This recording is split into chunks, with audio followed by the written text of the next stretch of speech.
Hi friends, it's Sunny.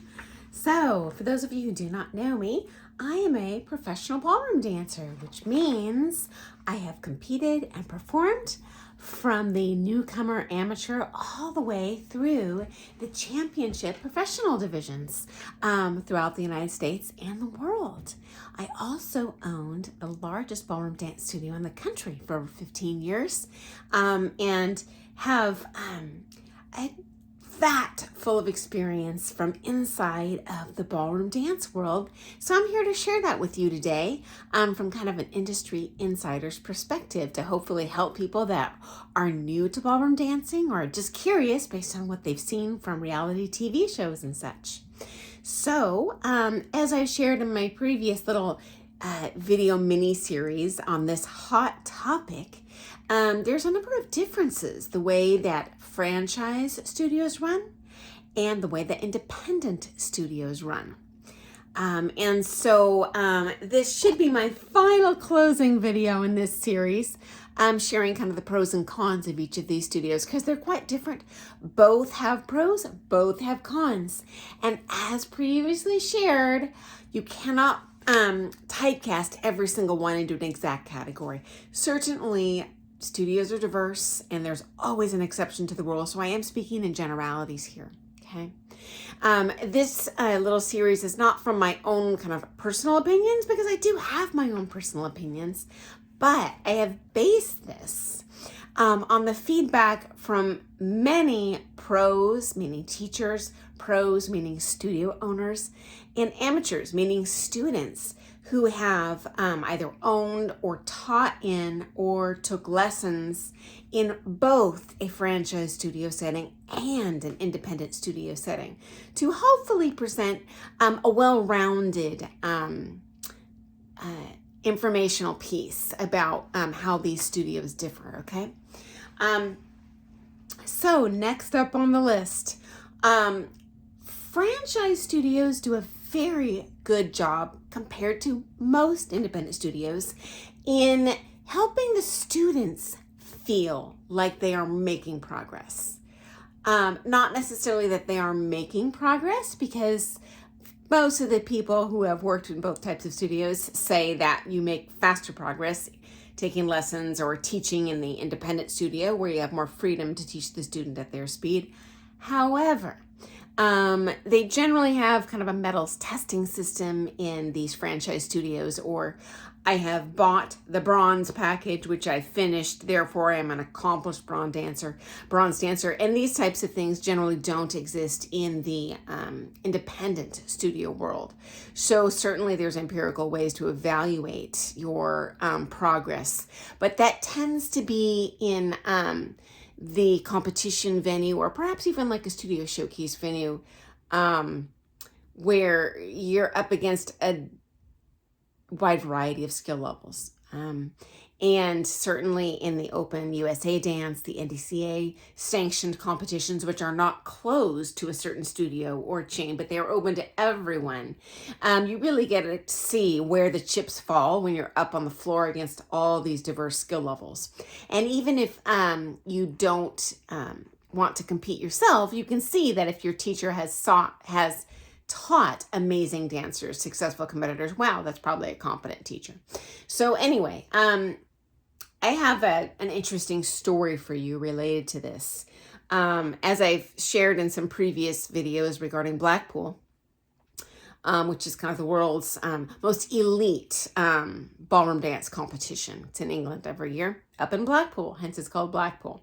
Anyway, every year I go there, I've attended, it's called the Blackpool Congress, which is essentially like a conference for high-level ballroom dancers, okay? And so I previously shared at one of the conferences, Len Goodman did a presentation there before Dancing with the Stars came out on TV here, saying how this was going to change our industry, etc.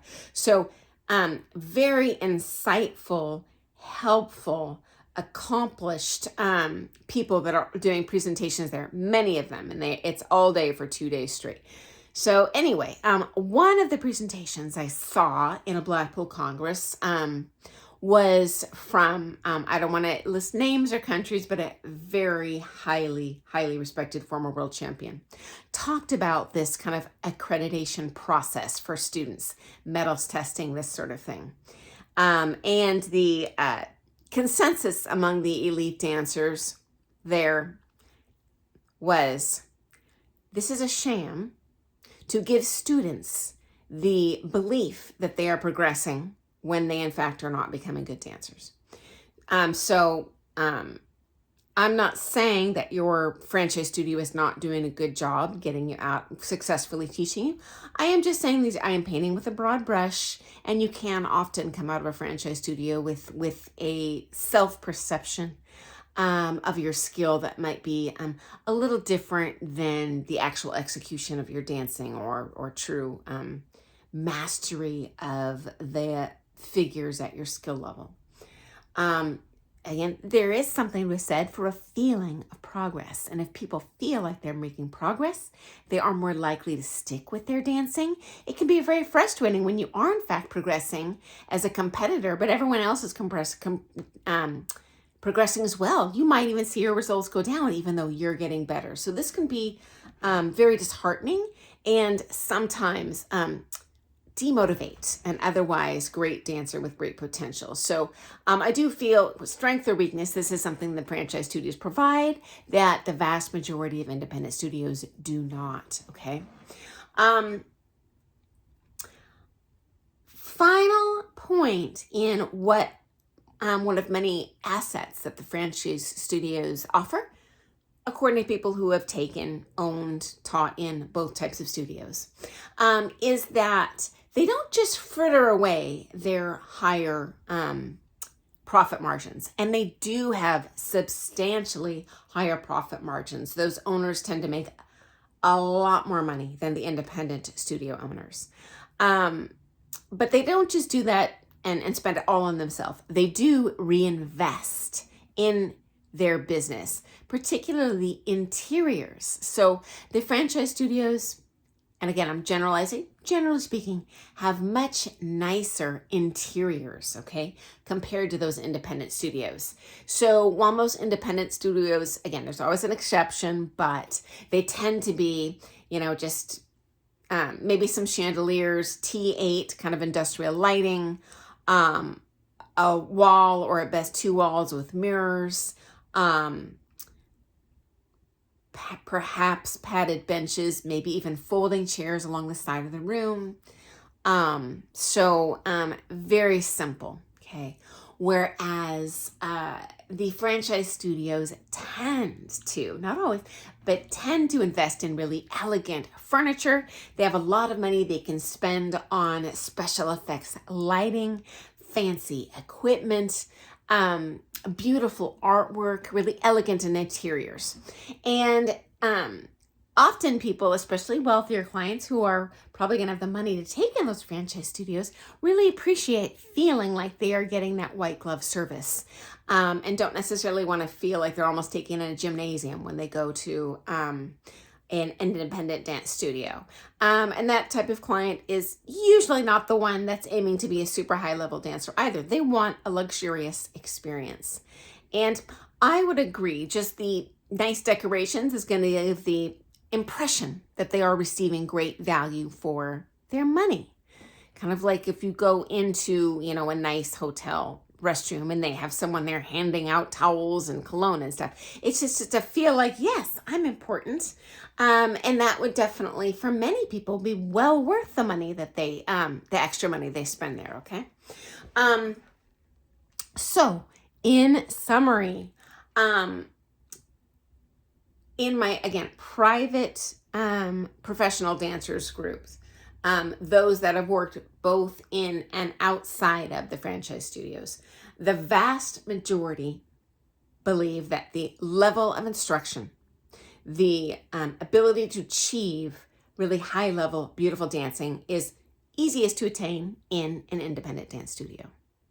Those same people also believe that in a franchise studio, you get a much better social network of friendships, better customer service in terms of feeling like you are the most important, and a feeling of camaraderie that the teachers are going to be supportive of each other, and you don't have to worry about being chastised if you are kind to another teacher, or even if you take lessons with another teacher there. Okay. Either a franchise or independent studio can have terrible teachers, can have unethical business practices, can take advantage of students. It's horrible, but this can happen in either type of studio, guys. And it's ultimately dependent on the individual studio culture. So again, I'm painting with a broad brush. The most important thing to me, and I think to most people, is that you love your experience in your studio with your teacher, that is positive, that you are feeling successful and seeing progress, that you're enjoying your time there. And if you do, for heaven's sake, stay there. If not, seek out other opportunities, because not everywhere is the perfect match for everyone. And certainly if you're having such a negative experience that you're thinking, I'm not sure I want to do this anymore, I beg of you, please try out at least a different teacher, if not a bit different business model, because a different person, a different studio, even a totally different type of studio like franchise versus independent might make dancing more enjoyable to you. And certainly early on in my career, I felt that success was singularly based on how excellent you could make your students dance. And now that I'm a little more seasoned, I absolutely respect teachers that do that, but I have equal respect for teachers that doesn't really matter what their skill level is. If they cultivate more dancers that enjoy dancing, that benefits us all. That helps this art form and athletic form thrive for future generations, which is what we all want, because it's fun and it's healthy. So anyway, I hope that has been helpful information for you. Please comment below with your own special, unique experiences in the studios that you've taken from and from your teacher, what you like, what you dislike about your studio setting and your teachers. This would be very interesting to me and our other viewers as well. We're all ballroom dance fans here and want to know more about the culture, and I always love hearing different opinions and experiences. So have a wonderful day. Thanks for joining me, and I'll hit another hot topic tomorrow. Fresh subject. Finally, I apologize this series took so long. I just like to keep these videos under 10 minutes, and I hardly ever do it, including today. I apologize, but I look forward to seeing you tomorrow. Please press that thumbs up button if you thought this was interesting. I'm not monetized. I just do this because I love, hopefully, sharing content that you find enjoyable or interesting or maybe just entertaining. So have an awesome day, guys. See you soon. Bye.